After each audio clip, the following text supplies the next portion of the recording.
CPM ഭരിക്കുന്ന കേരളത്തിൽ ഹൈന്ദവ തത്വങ്ങളും വികലമായ വീക്ഷണങ്ങളും പഠിപ്പിക്കാനുള്ള, ഹൈന്ദവത്വം പ്രചരിപ്പിക്കുന്ന, തീവ്ര ഹിന്ദുത്വവാദം പ്രചരിപ്പിക്കുന്ന വിദ്യാഭ്യാസം കൊണ്ടുവരാൻ ഒപ്പിട്ടിരിക്കുന്ന ഒരു സാഹചര്യമാണ് കേരളത്തിലുള്ളത്. നമ്മൾ ആലോചിക്കണം. അതിനെ എതിർക്കുന്ന മുഖ്യമന്ത്രിമാർ കേരളത്തിലുണ്ടായിട്ടുണ്ട്, ഇന്ത്യ രാജ്യത്തുണ്ടായിട്ടുണ്ട്. ഒരു പുരുഷനാണെങ്കിൽ അതിനെ എതിർക്കാൻ എങ്ങനെ കഴിയുമെന്ന് തമിഴ്നാട് മുഖ്യമന്ത്രി സ്റ്റാലിൻ നമുക്ക് പഠിപ്പിച്ചു തന്നു, എതിർക്കുന്നു. എത്ര കോടി രൂപ കിട്ടിയാലും ഞങ്ങൾ അതിൽ ഒപ്പിടില്ല എന്ന് സ്റ്റാലിൻ പറഞ്ഞു.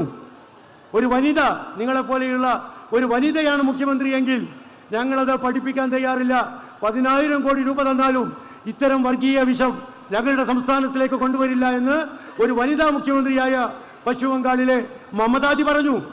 കേരളത്തിലെ മുഖ്യമന്ത്രി ആണും പെണ്ണും കെട്ടവനായതുകൊണ്ടാണ് അതിൽ പോയി ഒപ്പിട്ടത് എന്ന് പറയാതിരിക്കാൻ നിവൃത്തിയില്ല. ഒന്നുകിൽ മുഖ്യമന്ത്രി ആണാകണം, അല്ലെങ്കിൽ പെണ്ണാകണം. ഇത് രണ്ടും കെട്ട ഒരു മുഖ്യമന്ത്രിയെയാണ് നമുക്ക് കിട്ടിയത് എന്നാണ് നമ്മുടെ അപമാനം. അതാണ് നമ്മൾ അനുഭവിച്ചു കൊണ്ടിരിക്കുന്നത്. നാളെ നമ്മളെ കുട്ടികൾ ഇത് പഠിക്കേണ്ടി വരും. വികലമായ ചരിത്രം, തെറ്റായ ചരിത്രം, ഭാഷകൾ മാറ്റിവെക്കുകയാണ്. അറബി, ഉറുദു, ഇംഗ്ലീഷ് ഒന്നും പഠിക്കണ്ട, ആകെ സംസ്കൃതവും ഹിന്ദിയും പഠിച്ചാൽ മതി എന്നുള്ളിടത്തേക്ക് വരികയാണ്.